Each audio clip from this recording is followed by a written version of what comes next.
Olá, alunos! Olá, alunas! Bem-vindos à aula de Economia no programa Aprender e Estudar em Casa.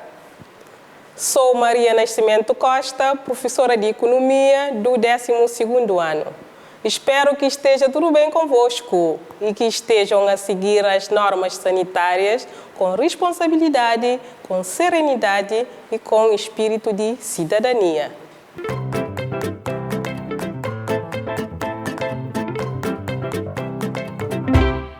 Na aula de hoje, nós vamos terminar a unidade 7, sobre a poupança e investimento.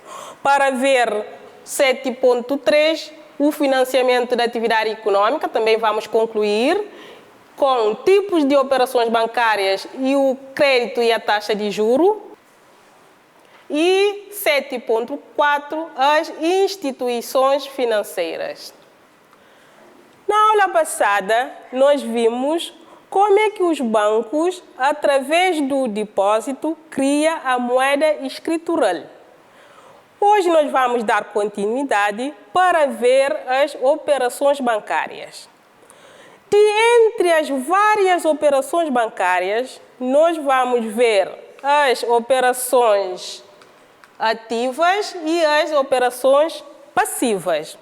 As operações ativas são as operações em que o banco concede o crédito e, para isso, cobra os juros. Enquanto que as operações passivas, os bancos recebem os fundos sob a forma de depósito e, para isso, vão pagar juros sobre esses depósitos. Também nós vamos distinguir as taxas de juro ativas das taxas de juro passivas. Enquanto que as taxas de juro ativas são as taxas de juros pagas pelos clientes aos bancos, ou seja, é aquilo que nós pagamos pelo crédito concedido.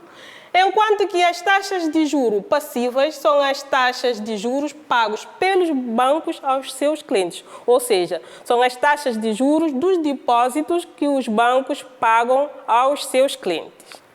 Vamos ver que a taxa de juro tem uma importância para a atividade econômica, daí a sua variação tem grandes impactos na atividade econômica. Mas antes vamos ver o que é juro, o que é taxa de juro. Nós temos ali uma definição bem simples da taxa de juro, que diz que é a remuneração da cedência de moeda, o preço pago pela cedência de dinheiro. Ou seja, é aquilo que se paga pelo facto de nós estarmos a fazer um empréstimo. E como é que se calcula o juro? É o capital vezes a taxa de juro vezes o tempo. Vamos supor que o capital é de 1000 unidades monetárias, que a taxa de juro sobre esse capital é de 10% e que o tempo é de 1 ano. Fica então que o juro que nós temos que pagar é 1000 vezes 20%, que vamos transformar em 0,2, vezes o tempo que é 1 ano. Quanto é que vamos pagar com o mesmo capital e a mesma taxa de juro se o tempo for, por exemplo, de 2 anos? É só substituir, em vez de 1, fica 2, ou seja, fica 1000 vezes 0,2, que é 20%, vezes 2 anos. E se o tempo for 3, 4, 5 anos, colocar ali conforme for o tempo. E o que é a taxa de juro? Nós temos aqui que é o montante de juros expresso como porcentagem do capital para uma determinada unidade de tempo. E como é que nós vamos calcular a taxa de juro? É o valor do juro. Vamos supor que o valor do juro é 200 unidades monetárias e que o capital é de 1000 unidades monetárias. Fica o valor do juro no numerador, vamos dividir pelo valor do capital, neste caso 1000 unidades monetárias, multiplicando por 100, que é para encontrar o resultado em porcentagem. A taxa de juro tem muita importância, por isso, a sua variação tem grandes impactos na atividade econômica. E vamos analisar esses impactos. Se, por exemplo, a taxa de juros forem elevadas, o que é que vai acontecer com a procura de crédito? A procura de crédito vai diminuir precisamente porque o crédito fica mais caro. Taxas de juros elevadas, vamos pagar mais pelo crédito, por isso a procura de crédito vai diminuir. Daí nós temos que os empréstimos vão diminuir, precisamente porque os agentes econômicos não têm muito incentivo a recorrer ao crédito. Por exemplo, as famílias recorrem menos ao crédito ao consumo e as empresas recorrem menos ao crédito para o investimento. Ao contrário, se as taxas de juros forem baixas, o crédito fica mais barato. Daí as pessoas, os agentes econômicos, recorrem mais ao crédito. Por isso temos ali que os empréstimos vão aumentar, quer para o consumo com as famílias, quer para o investimento com as empresas. Nós vamos ver agora o último ponto, que são as instituições financeiras. No ano passado, nós vimos que as instituições financeiras são agentes econômicos, porque são empresas. Esse agente econômico, que são as empresas, nós temos as empresas não financeiras, que produzem bens e serviços comercializáveis, e nós temos as instituições financeiras que prestam serviços financeiros, nomeadamente os bancos. E as instituições financeiras servem de intermediário entre quem procura a moeda e quem oferece a moeda. Nós temos aqui as instituições financeiras a servirem de intermediários, com os depositantes, que são os credores do banco, a depositar o dinheiro no banco, e o mutuário, que é o devedor do banco, a recorrer ao empréstimo, que é para fazer o investimento. Por isso é que nós vimos que, quando se recorre ao crédito, a forma de financiamento é externo, indireto, precisamente porque existe um intermediário financeiro. Quando é direto, nós temos as empresas a recorrerem diretamente aos fundos, juntamente aos clientes, enquanto que o financiamento externo indireto, nós temos os depositantes a fazerem depósitos no banco e os bancos a concederem os empréstimos aos investidores, por isso o investimento aqui é indireto. A forma de financiamento é indireto. Nós vamos agora ver quais são as instituições financeiras. Nós temos dois tipos de instituições financeiras. Nós temos as instituições financeiras monetárias e as instituições financeiras não monetárias. Vocês vão prestar muita atenção para ver a diferença, que é no seguinte. Enquanto as instituições financeiras monetárias são os únicos que estão autorizados para receberem os depósitos, depois conceder o crédito, por isso vão criar a moeda, enquanto que as instituições financeiras não monetárias não podem receber os depósitos. Podem até conceder empréstimos, mas não podem nunca receber depósitos. Por isso, são instituições financeiras não monetárias. As instituições financeiras monetárias, nós temos os bancos. E as instituições financeiras não monetárias, nós temos as companhias de seguro, nós temos as sociedades de locação financeira, ou também podemos chamar de leasing, nós temos as sociedades de factoring e nós temos as sociedades de capital de risco. Vamos ver o que cada uma destas instituições financeiras fazem. As companhias de seguro, nós já sabemos, é cobrir o risco numa economia.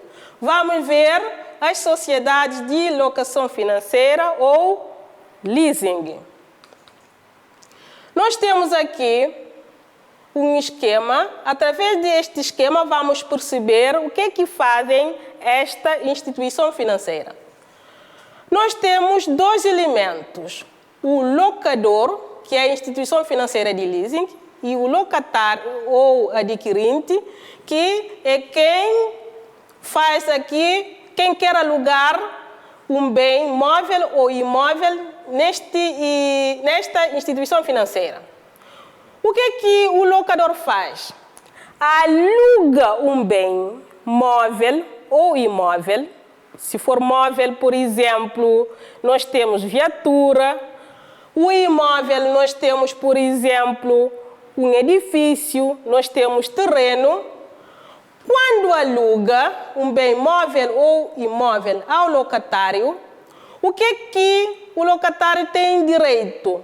A pagar uma renda de acordo com o estipulado no contrato de leasing. E no final, o locatário tem a opção de comprar o bem que alugou.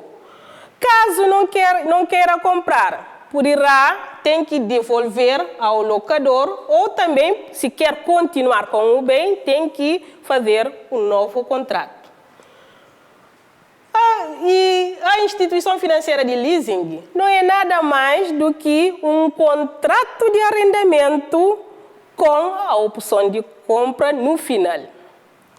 Passamos a ver agora a sociedade de factoring. Nós temos aqui, em sociedade de factoring, 3 elementos, que nós chamamos de fator, que é a sociedade de factoring. Nós temos a empresa que tem faturas para receber, que nós chamamos de aderente, e nós temos os devedores que têm a dívida com o aderente. Como é que isso vai se proceder? Os devedores têm faturas para pagar ao aderente, que é uma empresa.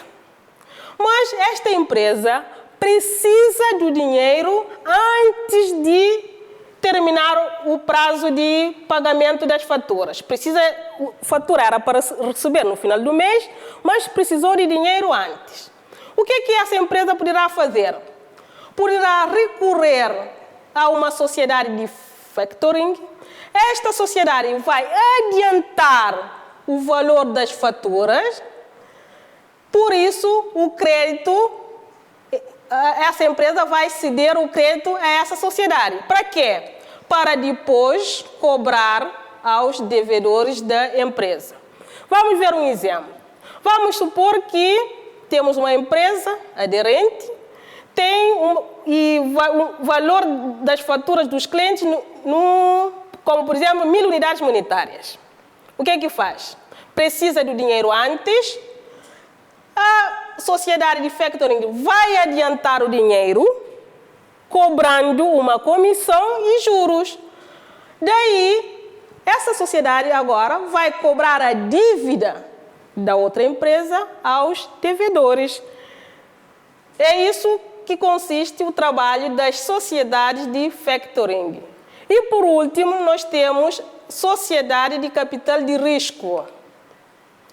Nós temos 2 intervenientes, as sociedades de capital de risco, e nós temos as empresas que, apesar de terem viabilidade econômica, mas estão com dificuldades. O que estas sociedades fazem?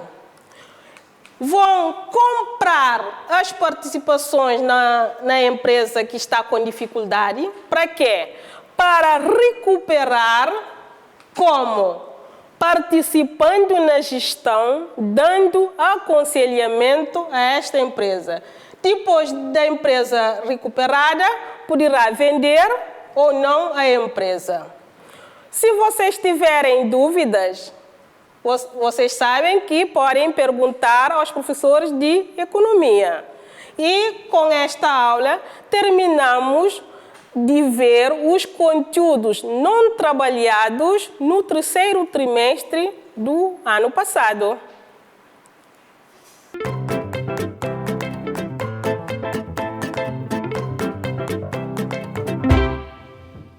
Agora chegou a vez de fazer os exercícios. 1. Apresente um exemplo de uma operação ativa e de uma operação passiva de entre as atividades bancárias. Muito simples. Uma operação ativa, uma operação passiva. Vamos lá fazer. Vocês não precisam de muito tempo.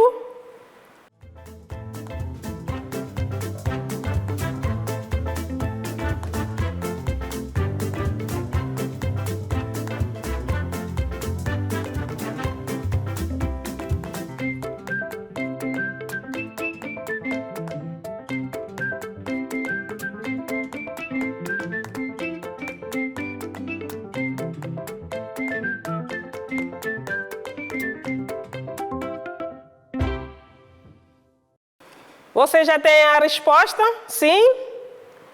Vamos lá conferir. Operação passiva, depósitos a prazo, poderá também ser depósito à ordem. Operação ativa, empréstimo à habitação, também poderá ser empréstimo ao consumo ou outro.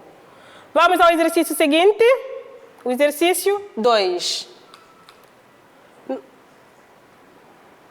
Uma empresa tinha a receber 100 mil escudos de um cliente em janeiro de 2019. Esta empresa necessitou de antecipar o recebimento deste montante. Para tal, recorreu a uma instituição financeira especializada que lhe adiantou 90 mil escudos e que assumiu a cobrança da dívida em troca de uma comissão e da cobrança de juros no valor total de 10 mil escudos. Identifique o tipo de instituição financeira que a empresa recorreu. Também muito fácil de identificar a instituição financeira que a empresa recorreu. É sociedade de leasing, é sociedade de factoring, é sociedade de capital de risco. Vamos lá.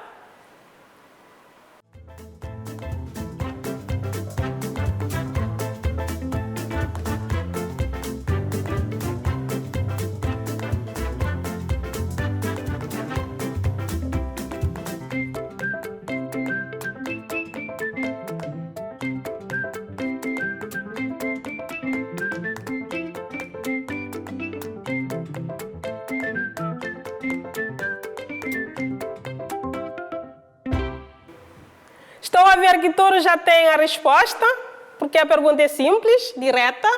Qual é a instituição?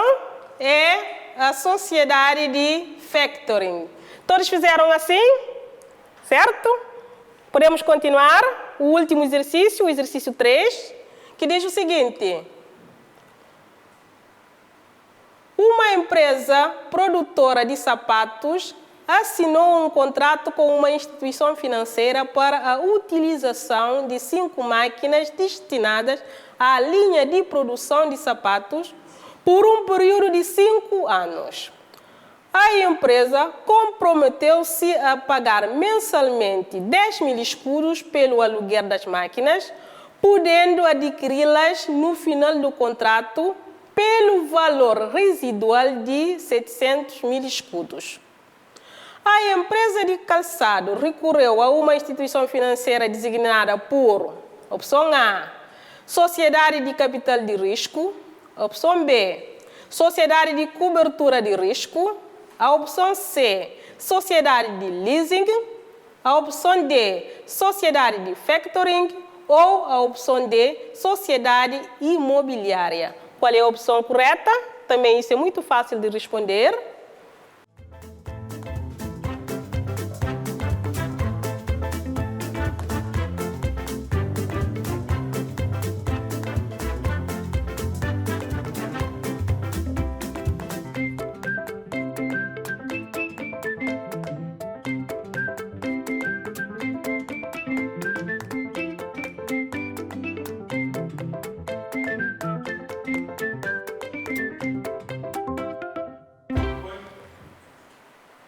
Qual é a opção correta, então? É sociedade de leasing. Não há dúvida, porque um contrato para utilizar 5 máquinas que tem que pagar uma renda e no final tem a opção de compra. Sociedade de leasing só poderia ser. Todos fizeram assim? Com certeza.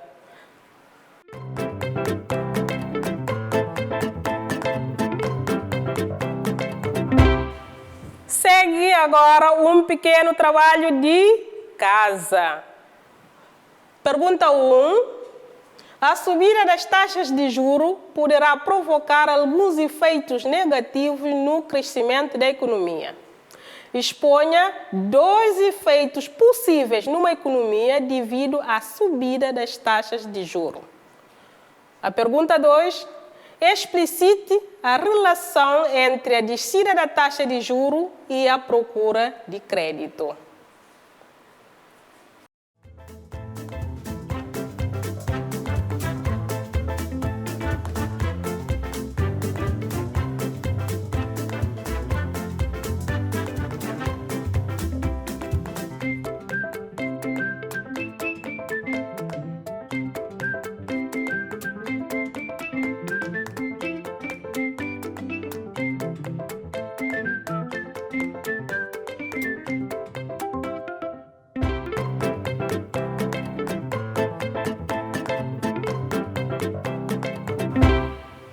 Na aula de hoje, nós destacamos 2 operações bancárias. As operações ativas, em que os bancos concedem empréstimos, e as operações passivas, onde os bancos recebem os depósitos. Vimos ainda que a taxa de juros é um indicador muito importante para a economia, uma vez que a sua variação vai influenciar a atividade econômica. Ou seja, quando as taxas de juros aumentarem, nós temos menos procura de crédito. Daí, os agentes econômicos vão investir menos e as famílias vão consumir menos, uma vez que vão recorrer menos ao crédito. Ao contrário, se as taxas de juros forem baixas, haverá mais procura de crédito pelos agentes econômicos. E vimos o que são as instituições financeiras, que servem de intermediário entre quem procura e a oferta de fundos. Vimos que as instituições financeiras podem ser monetárias e não monetárias. As monetárias são as instituições financeiras que estão autorizados a receberem os depósitos, que são os bancos. E as instituições financeiras não monetárias, nós temos, por exemplo, as companhias de seguro, a sociedade de locação financeira ou leasing, as sociedades de factoring e as sociedades de capital de risco. Com esta aula, terminamos de ver os conteúdos não trabalhados no 3º trimestre do ano passado. Na próxima aula, nós vamos entrar na matéria do 12º ano. Para entenderem a matéria da próxima aula, vocês devem estudar a atividade econômica e os agentes econômicos. Conto convosco na próxima aula de economia no programa Aprender e Estudar em Casa.